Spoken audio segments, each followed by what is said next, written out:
Well, Joe Dell has been selected to lead the Bishop Fire Department as its new chief. Joe Dell will take over his position June 1st of this year. Now, in a joint statement issued by Bishop City Administrator Jen Tatum and Rural Fire Commission Chairman Mike Holland, we are excited that Mr. Dell has accepted our offer to lead our great fire department. He brings over 24 years of experience in the fire service, from being a local volunteer firefighter in Lone Pine to his current position as lieutenant in Castle Rock, Colorado. Now, that statement from Tatum and Holland continues. It is important to note that his current position of lieutenant in Colorado is equal to that of a captain in California. Joe Dell will be replacing longtime Bishop Fire Department Chief Ray Seguin, an all-around great guy. Ray, remember, retired in December. Bishop City Council and the Bishop Rural Fire Protection District press release notes welcoming Joe Dell and his wife and children to Bishop. Their relocation to Bishop is being worked out, and the press release states Mr. Dell is looking forward to starting his new position as fire chief on June 1st. Pat O'Neill, longtime Bishop Fire Department member and assistant fire chief, will continue as interim chief until Joe Dell's arrival in June. Well, Deb Murphy filed this report for Sierra Wave Media. Tuesday's meeting of the Inyo County Los Angeles Department of Water and Power Technical Group started with grim news on the snowpack, 34% of normal, and ended with a continued standoff on the well 385 pump test. Deb notes that some of the highlights: LADWP Aqueduct Manager Jim Yanata introduced the concept of identifying water available for use at the county's 3 landfill sites as enhancement mitigation projects. Now, Yanata said, "We're not looking at taking away water from other EM projects," he assured Inyo County officials. Now, Inyo has begun the process of condemning the 3 county landfill sites with the intent of purchasing the land and the water rights from Los Angeles. Now, the city charter won't allow any transfer of water rights, so the designation of landfill water as enhancement could be a way around that problem. That's what Inyo County Water Director Bob Harrington pointed out. Now, initially, the water rights were included in the condemnations because on-site water is a necessity for landfill operations. Inyo County CAO Kevin Caruncio jumped on the idea of an open EM store by listing off other appropriate uses for enhancement mitigation water. Now, from the expression on Yanata's face, that's not going to happen. At the conclusion of the discussion, Harrington suggested staff and legal get together and present the possibility to the standing committee. Yanata couldn't guarantee staff could review and respond by the deadline. LADWP's Dave Martin ran through data proving the 300-acre 5 Bridges mitigation project was complete and successful, concluding that using pulsing river flows was the most effective way to get water to the area. Inyo County's Aaron Steinwad said staff would do a similar study and get back to LADWP.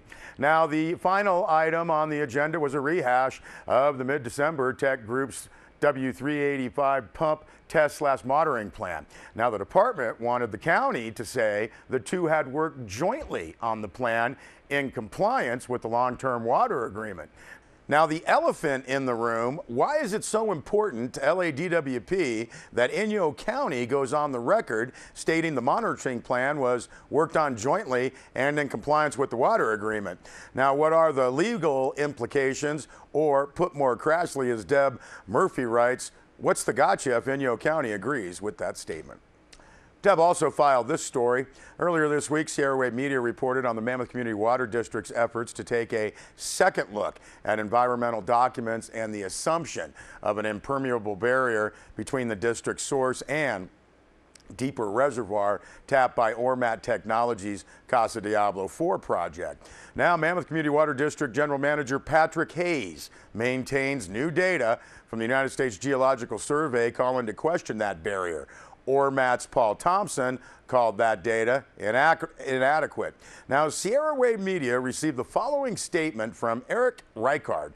the director for the USGS California Water Science Center. And that email said, quote, "The U.S. Geological Survey has conducted groundwater monitoring in the Mammoth Lakes area for over 30 years and has regularly shared preliminary data and analyses with technical working groups. This has included water quality data presented to the Long Valley Hydrologic Advisory Committee and preliminary water level data presented at the November 1st, 2017 meeting of the Groundwater Monitoring Response Plan Work Group."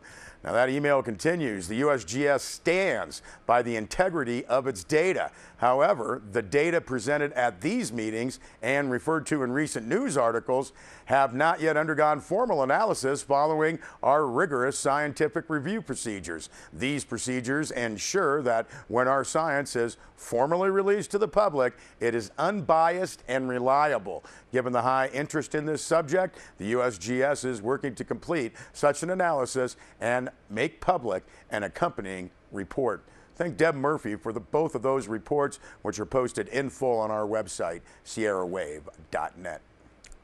And the Mammoth Lakes Foundation issued a press release this week noting the foundation is pleased to announce a new partnership with Ormat Technologies. Ormat recently made a commitment of $45,000 over the next 3 years to support Dave McCoy's vision of enabling higher education and cultural enrichment in the Eastern Sierra. Now, said Rich Boccia, the Mammoth Lakes Foundation wishes to express its gratitude to Ormat Technologies for their generous gift of $45,000 to support student scholarships for Mono County students attending Saracoso Community College. This partnership between the two organizations will help support our local students in pursuing their dreams and aspirations. And again, that's Mammoth Lakes Foundation Executive Director Rick Boccia. Now, Ormat, the press release notes, is honored to participate in the Mammoth Lakes Foundation Student Scholarship Program. That's what Executive Director Paul Thompson said.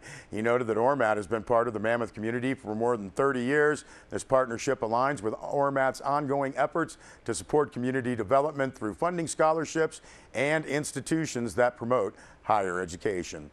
We'll note that the Mammoth Lakes Foundation offers free education, books, and tuition to any Mono County resident and or high school graduate who pursues an AA degree at Saracoso Community College, and also provides year-round theater programming at the Edison Theater. More information, mammothLakesFoundation.org. That full press release also on sierrawave.net.